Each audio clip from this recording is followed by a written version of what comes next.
हमारे मुर्शद ने एक बात की थी कि ये अब मुल्क संभाला नहीं जाएगा। इन लोगों ने हमारे मुल्क को 2.5 कनाल का प्लाट समझ लिया है और ये लोग कब्जा करना चाह रहे हैं इस मुल्क के पाकिस्तान पर। तो जो मिलना चाहते हो सब मिल जाओ, लेकिन होना वही है जो मेरे रब को मंजूर होगा। तू किसी गलत फहमी में है।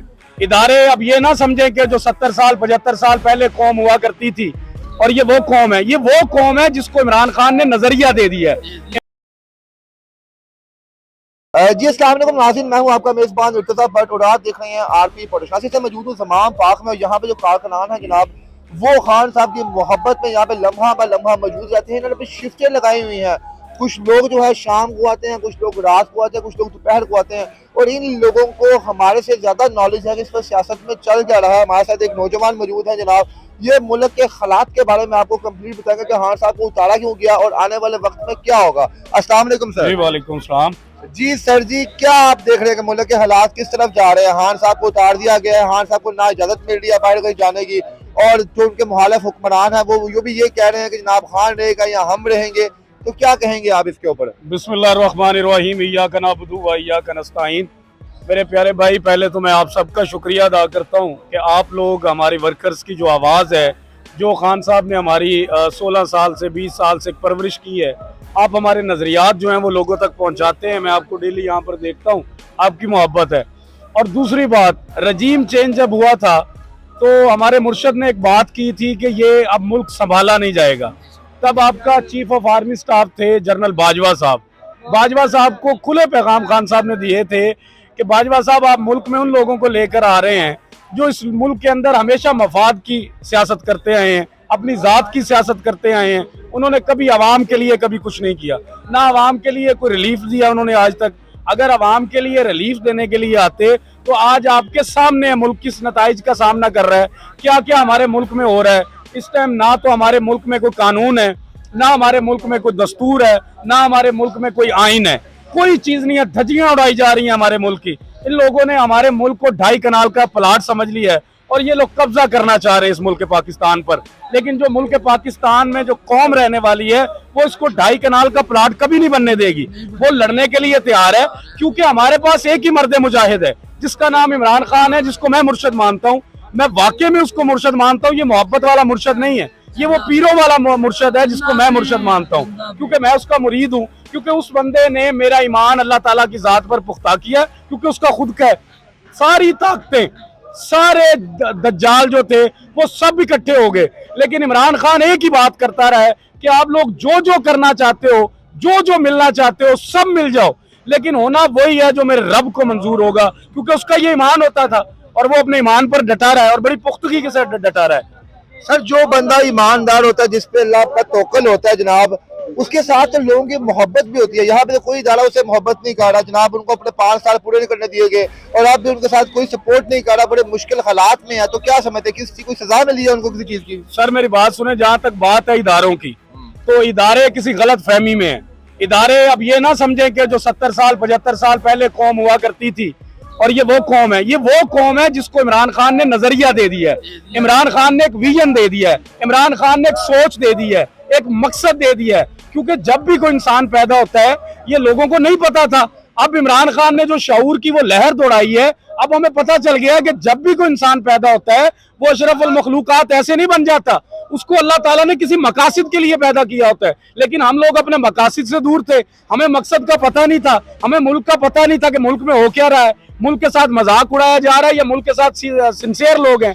लेकिन आज जो परवरिश इमरान खान ने करके हमें यहाँ पर भेजा है और हम यहाँ पर खड़े हैं, हम यहाँ पर इसलिए नहीं खड़े हम किसी का मुकाबला करना है या किसी इदारे को हराना चाहते हैं। मैं बल्कि उन इदारों को भी कहना चाहता हूँ कि वो भी सोचें कि अगर ये अवाम, ये कौम इमरान खान के इस आस्थाने पर आ रही है तो उसकी वजह क्या है, इसको क्यों लोग मुर्शद मान रहे हैं, क्यों मोहब्बत दे रहे हैं, क्या अकीदत क्या है इन लोगों की।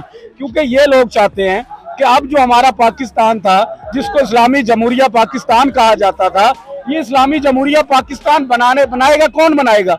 अगर मैं नहीं निकलूंगा, आप नहीं निकलेंगे तो ये नहीं बनेगा। इमरान खान ने हमें ला इलाहा का फलसफा बताया है, इमरान खान ने ला इलाहा का फलसफा समझाया है हमें। उसने हमें बुनियाद बताई है कि आप लोग, हमारा रिश्ता क्या है इस मुल्क के साथ। वो जो ला इलाहा है वो आखिर है क्या? वो सिर्फ ला इलाहा की हद तक नहीं है, वो हमारे अंदर जज्बात है, जो हमारे अंदर एक ज़मीर बैठा है, जिसको अल्लाह ताला ने जाकर जब आप कब्र में चले जाते हैं, जब अंधेरा हो जाता है, जब मिट्टी में मिट्टी मिल जाती है, तो फिर कौन आता है? फिर कोई मीडिया का एंकर नहीं आता, फिर अल्लाह का एक एंकर आता है जिसको फरिश्ता कहते हैं हम। वो भी आपसे पूछता है, वो इन इदारों से पूछेगा कि तुम्हें अल्लाह ने इख्तियार दिए, तुम्हें लोगों अल्लाह ने ताकत दी, तो तुमने उस ताकत का इस्तेमाल जो है वो मुल्क बचाने में किया है या मुल्क पाकिस्तान को नंगा करने में किया है? मुझे यहाँ बताएं। तो ये हमारे यहाँ पर एक बुजुर्ग खड़े हैं, सरदार शमीम साहब, उनको आज 22 दिनों के बाद रिहा किया गया। उस बुजुर्ग की उम्र है, उसकी सजा ये थी कि जब सदर था जरदारी तो उसने जूता मारा था उसको तब से टारगेट किया जा रहा है। अब वो मोहब्बत है, कोई जूता मार रहा है तो हमारे लीडर को गोलियां लगी हैं और उस खबीज को आप घर में बिठाकर उसके वीडियो लिंक से आप खिताब ले रहे हैं और उसकी हाजिरियां लगवा रही हैं। और जिस शेर के बच्चे को गोलियां लगी हैं वो या जमान पार्क में बैठा है, तो जमान पार्क इसराइल का हिस्सा है, अफगानिस्तान का हिस्सा है, किसी बाहर का भारत का हिस्सा है, मुल्क पाकिस्तान का हिस्सा है ना लाहौर। जमान पार्क लाहौर में है तो वो अपने मुल्क में बैठा है, अपनी कौम के साथ बैठा है, भागा नहीं है, भगोड़ा नहीं है, डरता नहीं है, झुकता नहीं है किसी के सामने, तो हम कैसे पीछे हट जाए? हाँ जी, अदलिया ने कहा था कि जनाब हम एहतसाब की बात करेंगे, तो उन्हें ये कह दिया गया जनाब कि आप अपने काम से काम रखें। यहाँ पे जो शख्स भी हक और सच की बात कर रहा है उस पे जनाब उसको समोटल इस पे लिया जा रहा है।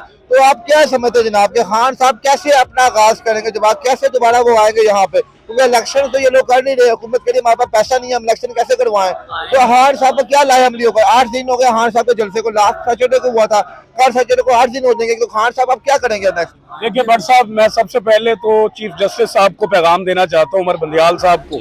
मैं उनकी जुर्रत को सलाम करता हूँ, मैं उनकी दीदा दलेरी को सलाम करता हूँ और मैं पैगाम देता हूँ उन सब इदारों को, उन सब मफाद परस्तों को, उन सब चोरों को, डाकुओं को कि हम अपने जस्टिस के साथ खड़े हैं, हम अपनी अदलिया के साथ खड़े हैं। जितने लोग इमरान खान मेरे मुर्शद के साथ खड़े हैं उतने लोग अपनी अदलिया के साथ भी खड़े हैं, उतने लोग अपने उन इदारों के साथ भी खड़े हैं जो इस मुल्क पाकिस्तान की बका की हिफाजत चाहते हैं, जो मुल्क पाकिस्तान का दिफा करना चाहते हैं। उन सब इदारों के साथ ये कौम खड़ी है। ये कौम डरने वाली है, ये कौम अब डरने वाली नहीं है। अब हमें डर नहीं लगता क्योंकि अब हमें समझ आ गई है ये 26 करोड़ का मुल्क है यार, इसका फैसला कब तक एक जर्नैल करेगा? क्यों नहीं ये कौम समझती? कब तक सोई रहेगी ये कौम? राना सनाउल्लाह साहब ने ये भी कहा या वो रहेंगे या हम रहेंगे। अब उन्होंने तो डू एंड डाई वाली सिचुएशन बना दिया। तो आप क्या समझते हैं जनाब, क्या खान साहब को पूरा प्लानिंग किया गया उन्होंने खत्म करने का? सर देखिए, इमरान खान को प्लानिंग उस रात से कर दी गई थी जिस रात को ये सब डाकू आए थे और इस मुल्क के अंदर मुसल्लत हो गए थे, जिसको हम रजीम चेंज कहते हैं, जो एक साजिश के जरिए हुआ था। तब से लेकर आज तक एक ही साजिश हो रही है कि इमरान खान को माइनस किया जाए। लेकिन इमरान खान को माइनस कैसे करोगे भाई? ये अवाम किधर जाएगी, ये कौम किधर जाएगी, ये मुल्क किधर जाएगा? कोई लीडर है तो ले आओ इमरान खान के मवाजने का, उसका मुकाबला कराओ। मुझे ये बताएं, इमरान खान अदालतों में पेश होता है, कभी देखा मेरे मुर्शद के लिए व्हील चेयर आई हो, मेरे मुर्शद के लिए ग्लूकोज की बोतल आई हो, मेरे मुर्शद के प्लेटलेट्स कम हो गए हो? वो बहादुर आदमी है, वो शेर का बच्चा है, वो मुकाबला करेगा, वो अदालतों में भी जाएगा, उसके ऊपर वार करोगे वो फिर भी जाएगा, क्योंकि वो अपने मुल्क पाकिस्तान के आइन से मोहब्बत करता है। मुल्क जो है डिफॉल्ट के दहाने पर पहुंच गया है। आपको क्या लगता है अगर खान साहब आते भी हैं, दोबारा वज़ीर आज़म बनते हैं, तो क्या इस मुल्क को इस क्राइसिस से निकाल पाएंगे वो? देखिए, हम ये जो कौम है ना, ये वाहिद एक लीडर है जिसने सिंधी, बलोची, पठान, पंजाबी सबको एक परचम के नीचे सब एक कर दिया है। तो ये कौम जब ये फैसला कर लेगी ना कि मैंने अपना मुल्क बचाना है, मैंने अपने मुल्क को मुआशी तौर पर मजबूत करना है, तो वो तभी होगा जब ये लीडर आएगा। जब ये लीडर आएगा ये सारी कौम उसका साथ देगी। अगर लीडर हमें ये कहेगा ना कि ये सादा पानी किसी बोतल का आपने नहीं लेना किसी कंपनी का, तो हम नहीं लेंगे भाई वो, हम अपना मुल्क बचाएंगे, क्योंकि हमें पता होगा कि जो लीडर बैठा है, जो हमारा कायद इस मुल्क का वजीर आजम बैठा है, वो एक ईमानदार आदमी है, उसने करप्शन नहीं करनी और करप्शन पर करने वालों को उसने कभी माफ नहीं करना। और दूसरी बात जो राना सनाउल्लाह साहब कर रहे हैं, राना सनाउल्लाह साहब वो बात कर रहे हैं जैसे खान अब्दुल कयूम खान केपीके से उनका ताल्लुक था, जुल्फकार अली भुट्टो के दौर में वजीर दाखिला थे। उनसे जब सवाल पूछा किसी एंकर ने कि करप्शन पर आप क्या कहेंगे, तो खान अब्दुल कयूम खान ने कहा था कि करप्शन पर जो भी इस मुल्क में बात करेगा उसको मार दिया जाता है। तो भाई इमरान खान को मारना चाहते हैं, हम नहीं मरने देंगे, हम लाशें भी गिरा देंगे, हम अपनी जानें देनी पड़ी वो भी दे देंगे, सर कटवाने पड़े वो भी कटवाएंगे, लेकिन मुल्क को हकीकी तौर पर आजाद करवाएंगे। और राना सनाउल्लाह साहब, आपकी गलत फहमी है, आपका ये जो बेवकूफाना एक अहमकाना बयान था कि या आप रहेंगे या इमरान खान रहेगा, तो मेरा बेटा आप नहीं रहेंगे। बेटा आपको इसलिए कह रहा हूँ क्योंकि हमारी सियासत शुरू हुई है, तुम अब हमारे लिए बच्चे बन गए हो। तुमने सियासत करनी है इमरान खान के इस मुरीद से करो। हमारा इमरान खान का मुआवजा नहीं है, तुम्हारी इज्जत नहीं है, तुम्हारी हैसियत नहीं है, तुम्हारी औकात नहीं है, तुम्हें हम मुल्क के अंदर से भगाएंगे। और अगर तुम ये आइन तोड़ोगे, ये 30 अप्रैल तक या पीर वाले दिन बंदियाल साहब जो भी ऑर्डर करेंगे हमें मंजूर होगा, क्योंकि वो आइन के दायरे में करेंगे। और अगर उसके बाद भी ये मुचड़ने कोई ऐसी हरकत करने की कोशिश की, तो हम लोग लाहौर के लोग नहीं, हम लोग का मतलब होता है पाकिस्तानी कौम, इनका तख्ता पलट देगी। आखिर में खान साहब के लिए क्या पैगाम देंगे आप? खान साहब, मैं आपको एक पैगाम देना चाहता हूँ। आप मेरे मुर्शिद हैं और मैं आपका मुरीद हूँ। मेरा ताल्लुक जिला झंग से है, वहां पर कई पीर और कई मुरीद पैदा हुए हैं, लेकिन कभी किसी को मुर्शिद नहीं माना पूरे खानदान में।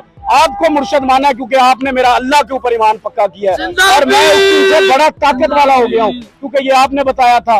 पैगाम मैं खान साहब आपको देना चाहता हूँ, मुझे पता है मेरा मुर्शिद जो है शॉर्ट लिस्ट करके बैठा है, वो जब मुल्क में आएगा, गरीब लोगों का, मिडिल क्लास तबके का जो मुकदमा है, वो इमरान खान साहब आपको लड़ना है। क्योंकि आपके नीचे भी कुछ ऐसे लोग आ जाते हैं गलती के साथ, या उनको लाया जाता है, जो इस मिडिल क्लास तबके के हामी नहीं होते, जो हम लोगों की बातें नहीं करते, जो हम लोगों का हक असेंबलियों में नहीं मांगते। लेकिन हमारी तवक्को किसी से नहीं होगी खान साहब, हमारी तवक्को सिर्फ आपके साथ होगी। हमारे दिलों के और इस मुल्क के वजीर आजम सिर्फ और सिर्फ आप हैं।